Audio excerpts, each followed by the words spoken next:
로마서 8장 26절부터 30절까지 말씀 한 절씩 번갈아 읽겠습니다. 이와 같이 성령도 우리 연약함을 도우시나니 우리가 마땅히 빌 바를 알지 못하나 오직 성령이 말할 수 없는 탄식으로 우리를 위하여 친히 간구하시느니라. 마음을 감찰하십니다. 성령의 생각하시나니 뜻대로 성도를 위하여 간구하십니다. 우리가 알거니와 하나님을 사랑하는 자 곧 그 뜻대로 부르심을 입은 자들에게는 모든 것이 합력하여 선을 이루느니라. 하나님이 미리 아신 자들로 또한 그 아들의 형상을 본받게 하기 위하여 미리 정하셨으니 이는 그로 많은 형제 중에서 맏아들이 되게 하려 하십니다. 또 미리 정하신 그들을 또한 부르시고 부르신 그들을 또한 의롭다 하시고 의롭다 하신 그들을 또한 영화롭게 하셨느니라. 하나님의 지혜에 대해서 성경에 말씀하기를 사람의 지혜로운 것이 하나님의 미련함을 당할 수 없다, 이렇게 말했습니다. 우리가 영적 생활하면서 항상 기억해야 할 것은 하나님의 지혜 앞에 겸손하자는 것입니다. 즉 사람으로서는 그 지혜를 당할 자가 이 땅에 아무도 없다는 것을 성경은 말씀하고 있습니다. 성경에 하나님은 지혜로 하늘을 펴셨다 그랬습니다. 하늘을 저등게 하신 그분의 지혜를 과연 인간이 더듬을 수 있을까? 하나님의 지혜와 그 뜻대로 이루어진 것을 경륜이라고 합니다. 오전에도 들으셨죠? 하나님의 경륜, 곧 하나님의 뜻과 그의 계획을 말합니다. 하나님께서 지혜의 신이시고 지식의 근본이라고 우리가 얘기한다면 적어도 그분이 계획하시고 그분이 뜻하신 것에 대해서 존중할 줄 알고 그것을 신뢰할 수 있어야 한다고 생각합니다. 하나님께서 만물을 창조하실 때에도 첫째 날에는 빛이 있게 하셨고 그래서 빛과 어둠을 나누시니라. 이미 있던 어둠에서 빛을 창조하심으로 빛과 어둠을 나누시니라. 또 둘째 날에는 천하의 모든 물들이 한 곳으로 모여라. 그리고 그 물이 이제는 모일 뿐만 아니라 윗물과 아랫물로 나누게 하리라. 그래 윗물과 아랫물을 나누시고 그 다음에 이제 아래에 있는 물들 가운데서 묻이 드러나라. 육지와 바다가 나누게 하시고 그 다음에 넷째 날부터는 그 나누신 것들에게 궁창에 광명이 있게 하라. 하나님께서 만물을 창조하실 때 그분이 전능자라 하셔서 무질서하게 일하지 아니하시고 무엇부터 있어야 할 것인지 그분이 뜻하신 대로 하나하나 이루신 것을 볼 수 있습니다.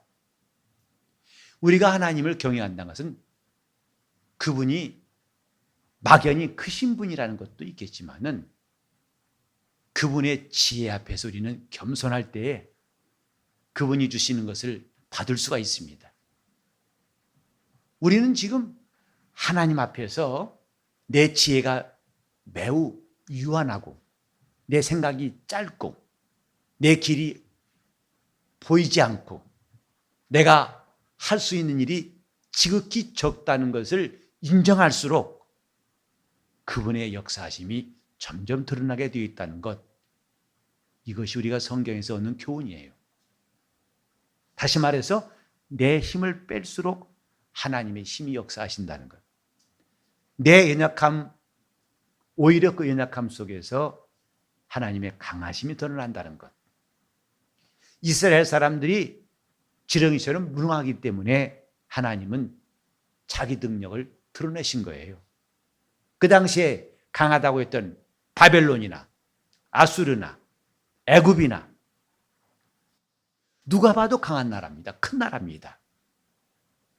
그런데 하나님이 붙드신 것은 지렁이 같은 야곱이었습니다. 이스라엘이었습니다. 하나님이 누구를 택하셨는가? 애굽을 택하지 않고 지극히 작은 먼지 같은 이스라엘을 택하셨다는 것, 우리는 거기서 눈여겨볼 필요가 있습니다. 사도 바울은 12지파 가운데서 베냐민 지파 출신입니다. 아시는 대로 그 베냐민 지파는 가장 작은 지파예요. 저 유다 지파도 아니고 첫째 장자인 르우벤 지파도 아니고 지극히 작은 지파. 그러나 하나님은 거기서 그 누구도 당할 수 없는 하나님의 훌륭한 일꾼들을 끄집어내신 겁니다. 베냐민 지파 사람 중에 또 하나 여러분 기억나는 사람 있죠? 사울입니다. 하나님께서 이스라엘 첫 번째 왕을 고르실 때에도 베냐민 지파에서 고르셨어요. 그런데 하나님이 그에게 실망하신 게 뭐냐면 그가 자기를 작게 여길 때에는 하나님 그를 쓰셨지만은 이제 그 다음부터 자기를 스스로 높이고 하나님보다는 사람을 의식하는 그때부터 점점 사울의 길은 망가지기 시작했고 급기야는 하나님 그를 버리셨습니다. 왕이시여 당신 스스로를 작게 여기실 때 하나님 당신을 붙들어 쓰셨습니다. 근데 어찌하여 이제는 사람들의 말은 귀에 들리고 하나님 말씀은 귀에 안 들립니까? 그래서 왕이 하나님 말씀을 버렸기 때문에 하나님도 왕을 버려서 이스라엘 왕 되지 못하게 하셨습니다. 라고 사무엘이 말했어요. 우리는 성경에서 끝없이 배우는 교훈. 내가 약할 때 하나님의 강하심이 드러나고 내가 힘을 뺄 때에 하나님이 일하신다는 것. 이 사실을 우리는 늘 기억해야 됩니다. 하나님 앞에서 강한 자가 되는 것처럼 어리석은 자가 없어요. 하나님 앞에서 지혜롭다고 뻐기는 사람처럼 어리석은 사람 없습니다. 예수께서도 마태복음 11장 25절에 말씀하셨죠. 천지의 주제이신 아버지여 이것을 지혜롭고 슬기는 자에게는 숨기시고 어린아이에게는 나타내심을 감사나이다. 옳소이다. 이렇게 된 것이 아버지의 뜻입니다. 라고 했습니다. 교회는 똑똑한 사람에 의해서 움직이는 게 아닙니다. 교회는 힘 있는 사람들이 움직인다고 생각하십니까? 오히려 교회는 연약할 때, 힘이 없을 때, 부족할 때 하나님을 의지하게 되고 하나님은 그때 자기 교회를 친히 주장하시고 이끌어 가시는 사실을 우리는 명심해야 됩니다. 그게 바로 주님은 교회의 머리시다는 고백과 연결된 믿음이에요. 하나님의 지혜 얻는 방법 간단합니다. 그분 앞에서 겸손한 것입니다. 주여 나에게 하나님의 지혜를 주소서. 바울 사도도 에베소 교회를 위해 기도할 때 첫 번째 기도가 뭐냐? 너희에게 지혜와 계시의 영을 주사 하나님을 알게 하시길 내가 기도한다 그랬어요. 하나님을 아는 데는 딴 게 필요 없어요. 신학이 필요하고 또 철학이 필요한 게 아닙니다. 지혜와 계시의 영. 하나님이 주시는 지혜와 계시의 정신이 있으면 하나님을 알 수 있다 그랬습니다. 그러니까 사람들이 갖고 있는 착각이 바로 내가 공부하면 똑똑하면 열심히 하면 하나님을 잘 알 수 있겠지. 천만의 말씀입니다. 다시 합시다. 주여, 나에게 지혜와 계시의 정신을 주사 하나님을 알게 하소서. 하나님께로부터 오는 지혜와 계시의 정신이 있을 때에 곧 지혜와 계시의 영이 있을 때에 비로소 우리 어두운 심령에 진리가 빛으로 임하는 거예요. 그러려면 겸손한 사람이 필요한 것입니다. 그러니까 아까도 지혜롭고 슬기로운 자에게는 숨기시고 어린아이에게는, 그때 어린아이란 말은 바로 지혜롭고 슬기로운 자의 반대말이에요. 나이가 어리단 말이 아니라 지혜롭고 슬기롭다는 사람의 반대말로 쓴 게 어린아이예요. 그걸 우리는 씨 뿌린 자에 비유해서 좋은 땅과도 연결할 수 있어요. 왜? 그들은 착하고 좋은 마음으로 말씀을 받더라. 이것이 마태복음 11장 25절에 어린아이에게는 나타내시고 한 말씀과 상통합니다. 오늘 우리는 이 본문에서 뭘 깨닫느냐 하면은 하나님의 말로 표현할 수 없는 놀라운 지혜, 그분의 뜻, 계획을 깨닫습니다. 무엇입니까? 여기에 29절 보시면 하나님이 미리 아신 자들로 또한 그 아들의 형상을 본받게 하기 위하여 미리 정하셨으니 이는 그로 많은 형제 중에서 맏아들이 되게 하려 하심이라. 또 미리 정하신 그들을 또한 부르시고 부르신 그들을 또한 의롭다 하시고 의롭다 하신 그들을 또한 영어롭게 하셨느니라. 몇 가지 단계인지 기억나세요? 계단처럼 단계가 나와 있죠. 몇 가지예요? 3가지예요? 싸가지예요? 네? 4가지를 잘못하면 싸가지가 됩니다. 싸가지, 3가지, 4가지. 지금 눈꺼풀이 좀 내려가신 분을 위해서 제가 한마디 한 거예요. 또 진짜로 싸가지가 하지 마시고 눈이 조금 더 커지게 하려고 한 것입니다. 몇 가지죠? 자, 봅시다. 몇 가지인지.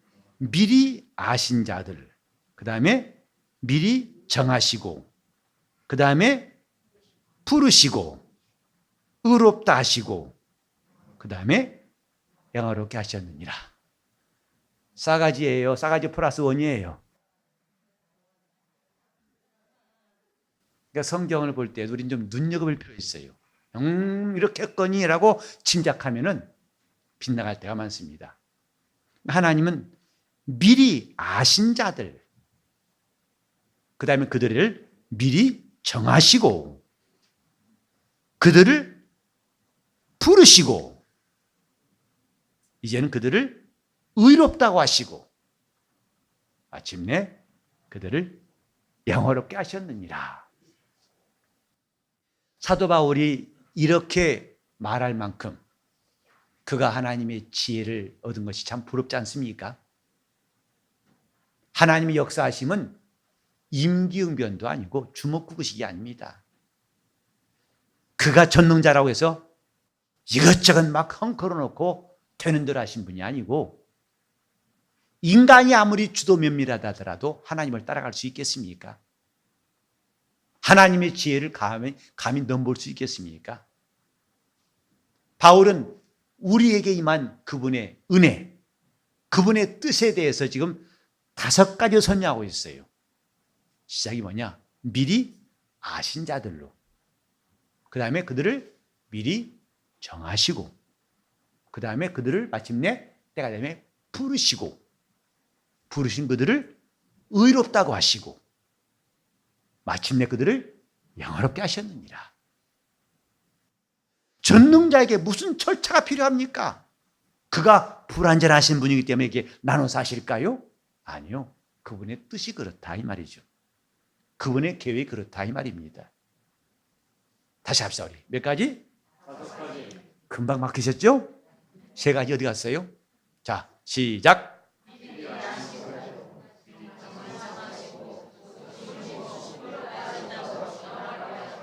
예. 하나님의 뜻이 이와 같다. 이게 그분의 경륜이에요. 그러니까 첫 아담이 먼저 왔어요. 왜? 이는 오실 자의 표상으로서, 이와 같이 오실 거라는 표상으로 먼저 하나님 첫 아담을 이 땅에 오게 하시고, 때가 되면 마지막 아담이 나타나신 거예요. 그러니까 순서로 본다면 누가 먼저 있는 것 같아요? 첫 아담이 먼저예요? 마지막 아담이 먼저예요? 순서로 본다면 거의 지금 창세기 1장이죠. 흑암이 깊음에 있고 흑암이 공허하고 정신없죠. 다시 묻습니다. 첫 아담과 마지막 아담 순서로 볼 때 누가 먼저예요? 예? 해놓고도 마음이 불안하죠. 뭔가 이상하죠. 다시 묻습니다. 여러분,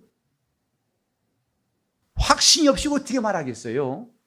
첫 아담 마치 경매할 때 돈 써놨는데 모르겠다, 될지 모르겠다 하고 경매 금액 써놓고 쓱 내밀듯이 하지 마시고, 자, 첫 아담과 마지막 아담 가운데 누가 먼저예요? 오늘 밤새 해야겠어요. 첫째와 막내 누가 먼저예요? 세상에, 여러분은 집에서도 네가 첫째고 막내인데 네가 먼저 낳았다 하십니까? 첫째 아담, 첫 아담이 먼저 나왔죠? 분명히 그렇게 됐습니다. 근데 성경은 마지막 아담이 먼저 계신 분이라고 그랬어요. 왜냐하면 이 첫 아담은 오실 그분을 위해서 미리 보냄받은 사람이지 먼저 있던 자는 아니라 이 말이죠. 그죠? 이와 비슷한 말을 요한에게 들을 수 있어요. 나는 그리스도가 아니다. 그러나 내 뒤에 오신 분이 있는데 그가 나보다 앞선 것은 나보다 먼저 계심이니라. 내 뒤에 오시지만 그분은 나보다 먼저 계신 분이다. 이제는 여러분 이 말씀을 잘 이해할 것이에요. 미리 그분은 정하신 분이에요.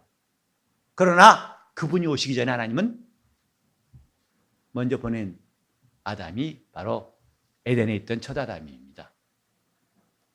하나님의 계획, 그분의 뜻에 대해서 우리는 관심을 가질 때에 신앙에 놀라운 변화가 있고 우리 신앙이 제대로 잡힐 수 있어요. 오전에 봤습니다만 하나님의 경륜을 따라, 하나님의 섭리를 따라, 하나님의 뜻을 따라 우리는 이 말씀에 많이 관심을 가져야 됩니다. 다시 합시다. 하나님의 뜻을 따라. 하나님의 뜻을 따라.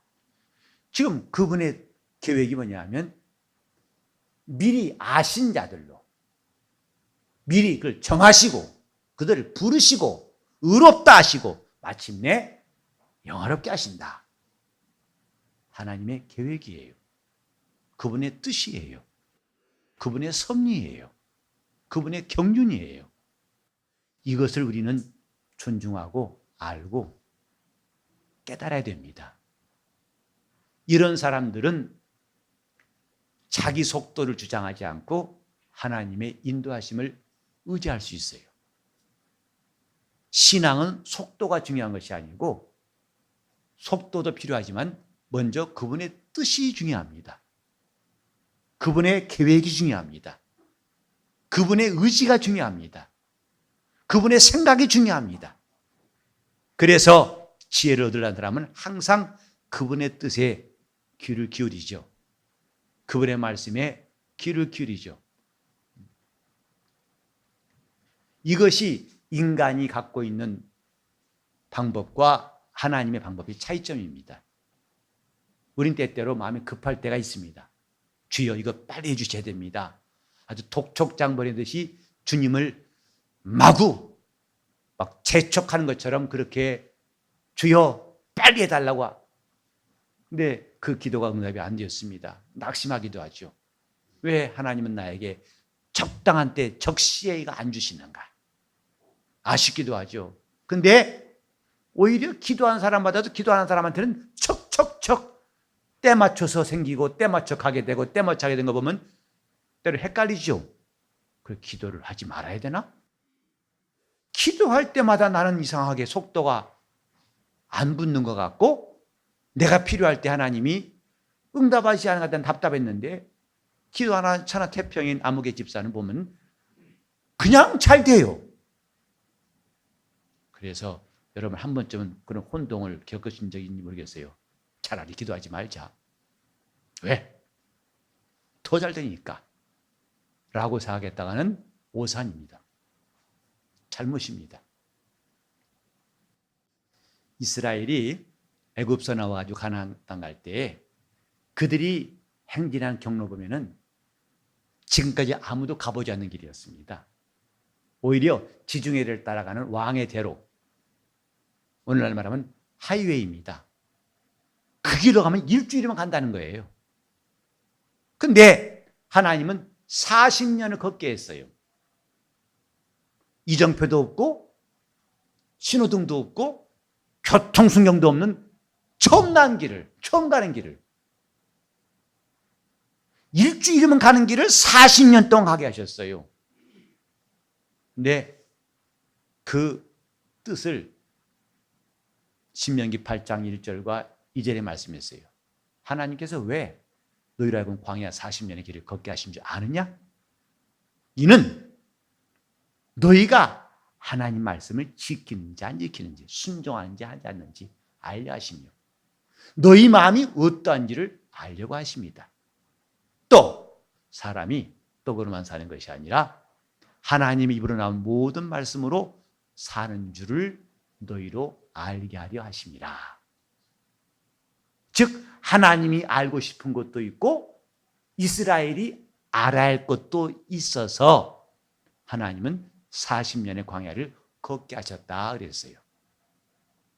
빨리 가는 게 중요한 게 아니라 하나님의 뜻대로 되어진 것이 중요하다는 사실을 우리는 이스라엘의 광야 40년을 통해 배울 수 있습니다. 자,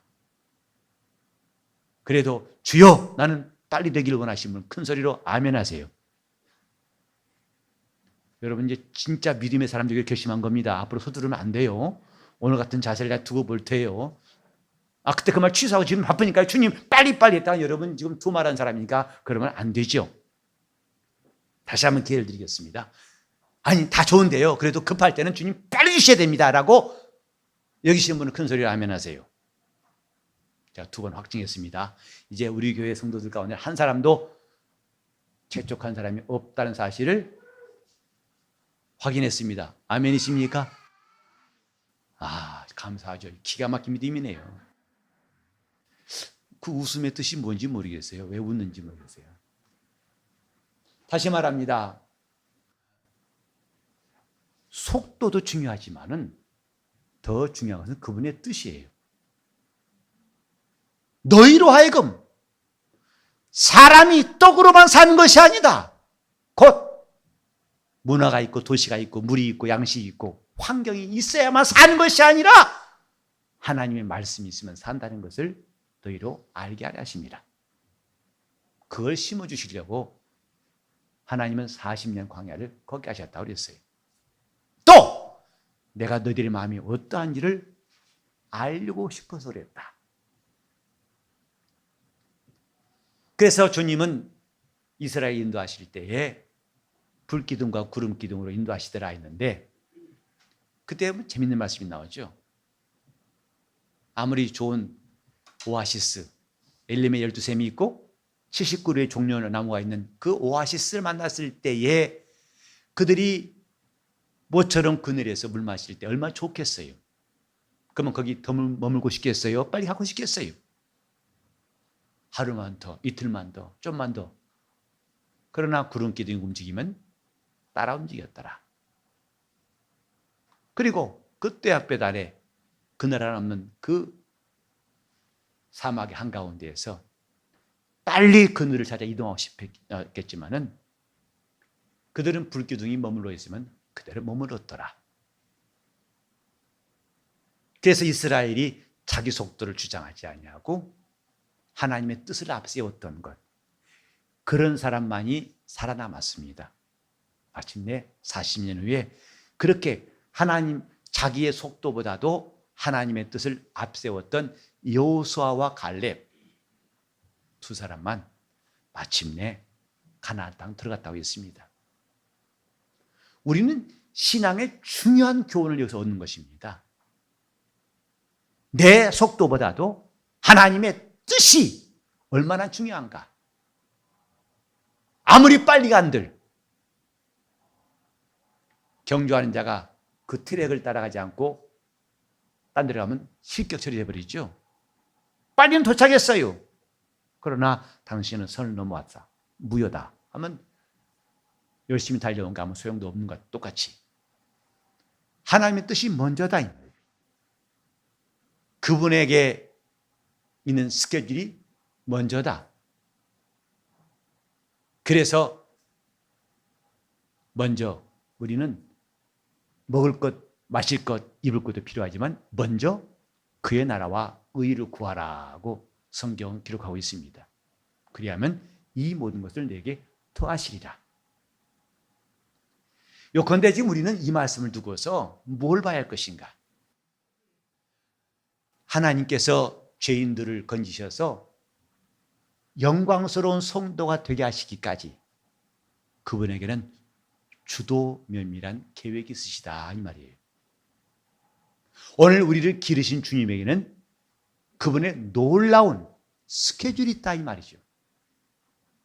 그분의 뜻이 있고 계획이 있어요. 그것을 우리가 서두른다고 해서 급하다고 해서 그건 빨리 진행할 수 있는 것이 아니고 제일 빠른 길은 양보란 말 들어보셨어요? 이제 길이 막힐 때 진행한 쪽에서 차들이 들어올 때 있죠. 그럴 때 여러분이 한 번쯤은 보셨을 거예요. 양보가 제일 빠릅니다 라는 말 보신 적 있어요? 없어요?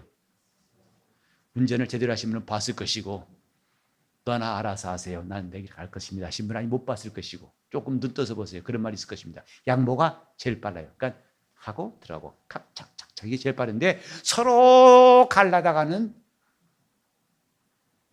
접촉사고 나는 순간이면 왕창 미뤄집니다.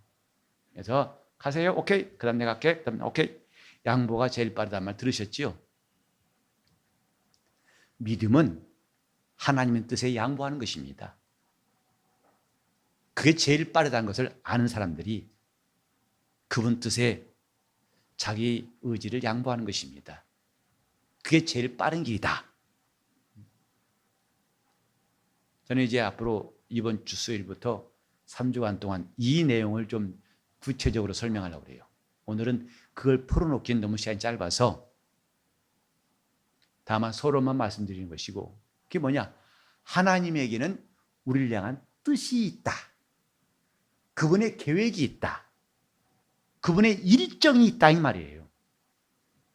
그분은 먼저 이걸 하시려고 하고 그 다음에 이거 하시려고. 근데 미리 아시고 그들을 미리 정하시고 그들을 부르시고 그들을 의롭다 하신 다음에 마침내 영화롭게 하시는 그분의 절차가 남아 있습니다. 제가 요즘에 계속 여러분들에게 수요일마다 강조하고 싶은 것은 왜 의롭다 하심에만 머물러 있냐 이 말이에요. 그 피로 예수의 피로 내가 죄사함 받았네 할렐루야 왜 거기서만 머물러 있냐 이 말이에요. 그러니까 예수 믿으면 나 구원받는다. 맞습니다. 근데 그것은 믿는 자들이 그 다음에 행동하고 완성해 나간 다음에 그들에게 구원이 있는 것이지 그것만 주장하고 그 자리에 앉아있다든지 넘어져 버리면 아무 소용없어요. 의롭다 안 받는 것도 중요하지만 그 다음에 우리는 영화롭게 되는 것도 꼭 우리에게 이루어져야 됩니다. 이렇게 우리 믿음은 진행형이라는 것. 하나님이 아시고 정하시고 부르시고 마침내 우리를 의롭다 하시고 영화롭게 하셔서 그의 나라에 있게 하신다는 사실을 그분의 전체적인 스케줄 이것을 먼저 아는 게 중요한 것이고 그 다음에는 그분의 속도에 적응하는 것이 중요하다 이 말이죠. 여러분 저 베드로가 말한 것처럼 주께서는 하루가 얼마 같고 하루가 이틀 같고 전련이 하루 같다. 이 말씀을 하면서도 때로는 무슨 뜻인지 잘 이해가 안 될 때가 있죠. 주께서는 하루가 천년 같고 천년이 하루 같은 사실을 잊지 말라고 베드로가 말했어요. 그러니까 사람들에겐 천년이라는 시간이 필요하지만 그분은 하루처럼, 그분이 급하게 움직이실 때는 그 천년이라는 시간이 하루처럼 움직일 수 있어요. 그러나 그분이 인내하실 때는 하루를 천년처럼 인내하실 수 있어요. 그러니까 인간의 시간과 하나님의 시간은 같지 않다 이 말이에요. 그분이 머무시면 그게 항상 하루예요. 그동안에 사람들은 천년이 지나가도 그건 하루일 뿐입니다. 그리고 인간에겐 매우 긴 시간이라도 하나님은 단번에 급하고 강한 바람같이 성령이 이 땅에 임하실 때 급하고 강한 바람처럼 모든 무리들이 수천 년 동안 도무지 그 누구에게도 성령이 임하신 적이 없던 저 위대한 엘리야도 모세도 다윗도 성령을 모신 적이 없던 그 오랜 세월이들이 오순절을 한 번에 모인 사람에게 다 임하셨어요. 급하고 강한 바람같이. 우린 이런 그분의 역사를 조심스럽게 유심히 살펴봐야 됩니다. 하나님의 뜻에 자신을 맡길 때 그게 진정한 속도입니다. 하나님이 내 영혼을 하루를 천년같이 혹은 천년을 하루같이 몰아가실 수 있는 사람 될 수 있도록 우리는 하나님의 스케줄에 잘 적응할 수 있는 신앙인 됩시다. 그분의 서라 하면 서는 겁니다. 그분이 가라 하면 가는 겁니다. 하나님의 뜻이 우리가 원하는 속도보다 우선이다. 그것이 가장 좋은 길이다. 왜? 그분은 미리 정하신 사람들을, 미리 하신 사람들을 마침내 정하시고 그 다음에 부르시고 의롭다 하시고 저 하늘의 천사보다 영화롭게 하시는 날들을 기어코 이루시기 때문입니다. 사람이 아무리 빠른들 하나님 이런 성취를 따라갈 수 있을까? 사람이 아무리 훌륭한들 하나님의 지혜를 따라잡을 수 있을 것인가? 우리는 애당초부터 그건 불가하라. 그러니 나는 하나님의 속도를 쫓아낸다 하고 우리는 주님의 계획 앞에 하나님 뜻 앞에 자기 의지를 양보할 수 있기를 예수 이름으로 축원합니다. 아멘 할 때 제대로 아멘하는 것도 참 적절한 것입니다. 아멘 할 때를 놓쳐버리고 나중에 아멘하는 것은 그것은 상당히 아쉽다 이 말이죠. 아멘 할 때는 아멘하고 하지 말아야 할 때 하면은 그것도 이상한 것이죠. 하나님의 뜻 앞에 내 의지를 양보하자. 그분이 빠를 때 우리는 빨라야 되고 그분이 인내하실 때 우리는 함께 인내하는 것, 이것을 배워나갈 수 있기를 예수 이름으로 축원합니다. 기도하실 때 주님, 내 영혼이 하나님의 뜻에 순종하게 하시고 그분의 계획을 존중하게 하시고 그분의 속도에 적응할 수 있도록 통성으로 기도하시겠습니다. 하나님 아버지, 우리 영혼이 주님의 양이 되게 하여 주셔서 주님의 말씀에 귀에 익은 성도들 되게 하여 주시옵소서. 주님께서 우리를 기르시고 우리를 먹이시는 것을 날마다 실감하고 주님 손에서 양육받게 도와 주시옵소서.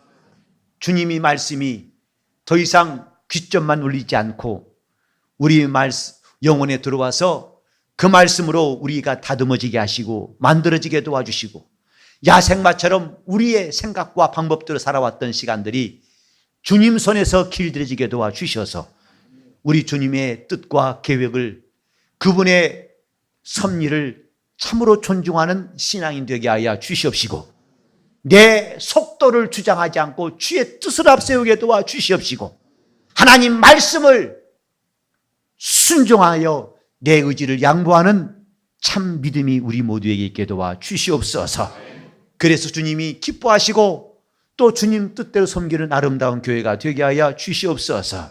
주님, 우리 성도들이 이렇게 날마다 영적인 성장을 자신들이 느낄 수 있도록 우리 영적 생활이 신령하게 하시고 잘하게 도와주시고 온전케 도와주시고 주님이 가라 하시면 가고 오라 하시면 오고 하라 하시면 하는 거룩한 교회가 되게 하여 주옵소서. 예수 이름 받들어 기도드리옵나이다.